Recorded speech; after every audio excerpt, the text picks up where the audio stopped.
ఈ ఎన్నికల్లో బీజేపీకి సీట్లు తగ్గవు, పెరుగుతాయి, ఎట్టి పరిస్థితుల్లో మోడీయే ప్రధాని అవుతాడు అంటూ గత కొంతకాలంగా పెద్ద ఎత్తున మీడియాకు ఇంటర్వ్యూలు ఇస్తున్న ప్రశాంత్ కిషోర్ కాంగ్రెస్ పార్టీకి సలహా ఇస్తున్నాడు. ఈ ఎన్నికతో ముచ్చటగా 3 సార్లు రాహుల్ గాంధీ నాయకత్వంలో కాంగ్రెస్ పార్టీ ఓడిపోతోంది. అందువల్ల రాహుల్ గాంధీని ఒక 2 ఏళ్లు పక్క జరగమని కాంగ్రెస్ పార్టీకి సలహా ఇస్తున్నాడు.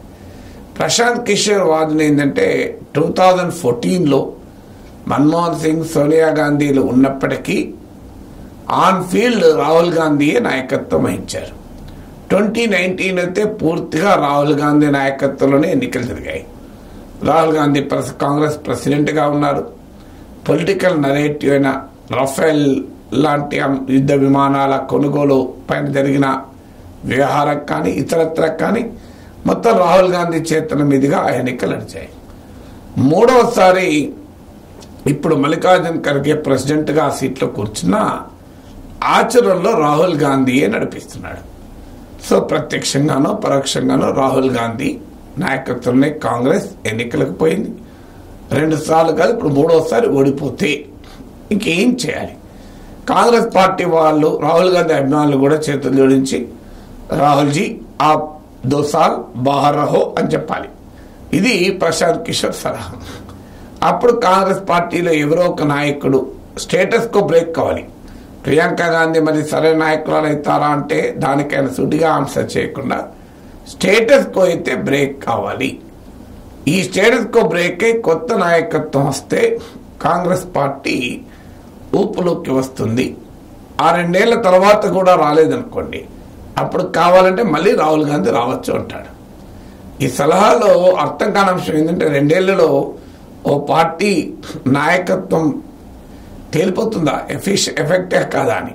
ఆయన సలహా కూడా విచిత్రంగా ఉంది. పోనీ ఒక 2 ఎన్నికలు చూడండి, 5 ఏళ్ల తర్వాత, ఇంకో నెక్స్ట్ ఎలక్షన్ల తర్వాత, లేదా నెక్స్ట్ 2 ఎలక్షన్ల తర్వాత మళ్ళీ కావాలంటే అప్పుడు రాహుల్ గాంధీ రావచ్చు అని అంటలేడు.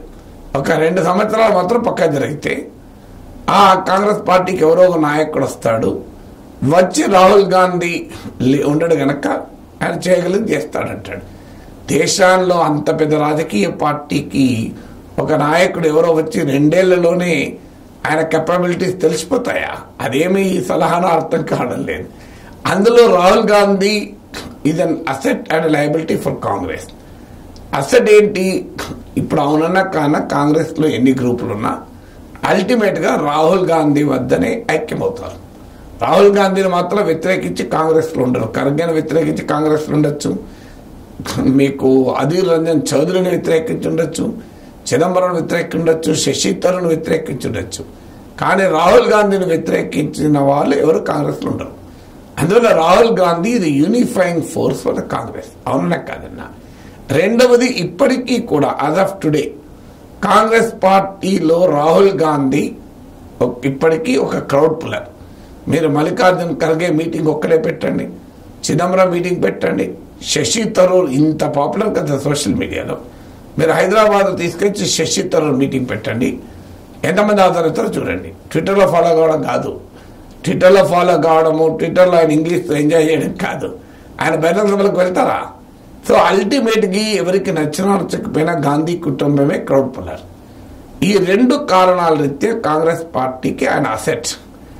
లయబిలిటీ ఏంటి? లయబిలిటీ ఏంటంటే పరివారవాద కుటుంబం, అంటే కుటుంబ పార్టీల అన్నింటిలో కూడా ఈ ఛాలెంజ్ ఉంటుంది.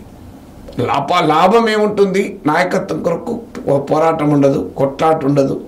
రాష్ట్రంలో కాంగ్రెస్ పార్టీకి ఎవరు నాయకుడు అంటే ఉత్తమ్ కుమార్ రెడ్డి, బట్టి విక్రమార్క, రేవంత్ రెడ్డి, జగ్గారెడ్డి, కోమటిరెడ్డి వెంకటరెడ్డి, ఇలా చాలా మంది నాయకులు పోటీ పడ్డారు. కానీ బీఆర్ఎస్లో ఎవరైనా పోటీ పడ్డారా? టీడీపీలో ఎవరైనా పోటీ పెడతారా? వైసీపీలో ఎవరైనా పోటీ పెడతారా? అందువల్ల ఒక స్టెబిలిటీ, లీడర్షిప్ స్టెబిలిటీ అనేది కుటుంబ పార్టీలకు ఉన్న అడ్వాంటేజ్. డిసడ్వాంటేజ్ ఏంటి? ఆ నెక్స్ట్ జనరేషన్ ఆ ఈక్వల్లీ టాలెంటెడ్ ఉండాలని రూల్ లేదు. ఇది ప్రతి కుటుంబ పార్టీలో ఉండే ఛాలెంజ్. నెక్స్ట్ జనరేషన్ వారు అదే టాలెంట్తో పార్టీని తండ్రి నడిపినట్టుగా కొడుకు నడపగలడా? అంతకన్నా ఎఫెక్టివ్గా నడిపిన వాళ్ళ లీడర్లు ఉన్నారు ప్రాంతీయ పార్టీలు. లేదు, తండ్రికి ఈక్వల్గా పార్టీ నడపగలిగే వాళ్ళు ఉన్నారు. తమిళనాడులో స్టాలిన్ ఇటీవల ఎన్నికలు గెలిచాడు, కరుణానిధి లేని ఎన్నికలు గెలిచాడు. తేజస్వి యాదవ్, లాలూ ప్రసాద్ జైల్లో ఉన్న బీహార్లో పార్టీని సక్సెస్ఫుల్గా నిలబెట్టగలిగాడు. అదే సమయంలో పార్టీని ఈక్వల్గా నడపడా అనేది ఎవరూ చెప్పలేరు. సో అందువల్ల రాజకీయంగా మెరిటోరియస్ లీడర్షిప్ అనేది ఆ పార్టీలో ఎదగదు. ఇప్పుడు బీజేపీకి ఉన్న అడ్వాంటేజ్ అది. బీజేపీలో పొలిటికల్లీ మెరిటోరియస్ అనేది వారు పర్ఫార్మెన్స్ ఇచ్చే కాదు. నరేంద్ర మోడీ, అమిత్ షా లాంటి క్యాపబుల్ లీడర్స్ బీజేపీకి ఎమర్జీ ఎలా అయ్యారు? బీజేపీ కుటుంబ పార్టీ కాదు కనుక ఎవాల్వ్ అయ్యారు. ఇప్పుడు ఉదాహరణకు ఎల్కే అద్వానీ నాయకత్వంలో ఉంటే మీకు మోడీకో అమిత్ షాకో అవకాశం వచ్చే ఎల్కే అద్వానీ కొడుకో బిడ్డో నాయకులుగా ఉండేవాళ్ళు. అటల్ బిహారీ వాజ్పేయి కుటుంబం లేదు కానీ ఉంటే పార్టీ కుటుంబ పార్టీ దాని పిల్లలకే అవకాశం ఉండేది, వేరే వాళ్ళకి అవకాశం ఉండేది కాదు. అందువల్ల మెరిటోరియస్ లీడర్షిప్ ఒక పార్టీలో ఎమర్జ్ కావాలి అంటే ఆ పార్టీకి కుటుంబ పార్టీగా ఉండకూడదు. అందువల్ల కాంగ్రెస్ పార్టీ, గాంధీల కుటుంబం కంప్లీట్గా కాంగ్రెస్ రాజకీయాల నుంచి, ఆ మాటకొస్తే దేశ రాజకీయాల నుంచి నిష్క్రమిస్తే కాంగ్రెస్ పార్టీ ఇతర బీజేపీ లాగా నాన్ ఫ్యామిలీ పార్టీగా ఎమర్జ్ అయి ఎవాల్వ్ అయితే అది ఎన్ని రోజులు పడుతుంది చెప్పలేము, అదొక మార్గం. కానీ రాహుల్ గాంధీ 2 సంవత్సరాలు లీవ్ మీద ఉంటే కాంగ్రెస్ పార్టీ ఉంటుందా? ఇంకెక్కువ గందరగోళం అవుతుంది. ఎందుకంటే రాహుల్ గాంధీ మళ్ళీ వస్తాడు అనే నమ్మకంతో కొంతమంది, ఇక రాహుల్ గాంధీ రాకుండా ఉండేది కొంతమంది, కాంగ్రెస్ పార్టీని ఇంకా సర్వనాశనం చేస్తారు. అందువల్ల ప్రశాంత్ కిషోర్ ఇస్తున్న సలహాలు అర్థం లేదు.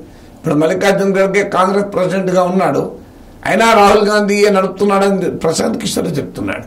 రేపు 2 సంవత్సరాలు రాహుల్ గాంధీ పక్కకొని ఇంకెవరైనా ప్రెసిడెంట్ చేశారనుకోండి, అప్పుడు రాహుల్ గాంధీ నడుపుతున్నాడు అన్నారా? అందువల్ల అల్టిమేట్గా ఒక party will it remain a family party, will it be a party with కాదు అనేది ఉంటుందా అనేది క్వశ్చన్. అందువల్ల ఇప్పుడు ఆమ్ ఆద్మీ పార్టీ లాంటి పార్టీలు కూడా కేజ్రీవాల్ జైల్లో ఉంటే ఆతీషో, సౌరవ్ భరద్వాజో లాంటి వాళ్ళ మెరిట్గా చూడడం లేదు. మళ్ళీ కేజ్రీవాల్ సతీమనే మెరిటోరియస్గా చూస్తున్నారు. ఆమ్ ఆద్మీ పార్టీ లాంటి ఫ్యామిలీ పార్టీస్గా కన్వర్ట్ అవుతున్న సమయంలో కాంగ్రెస్ పార్టీకి రాహుల్ గాంధీని 2 ఏళ్ళు పక్క జరపండి అంటే ప్రశాంత్ కిషోర్ ఇచ్చిన మెడిసిన్ చూస్తే cure worse than the disease అని సామెత ఉంటుంది ఇంగ్లీష్లో. అంటే చికిత్స రోగం కన్నా ప్రమాదం, ఇవి ఇచ్చే మందు రోగం కన్నా ప్రమాదకరంగా మారచ్చు.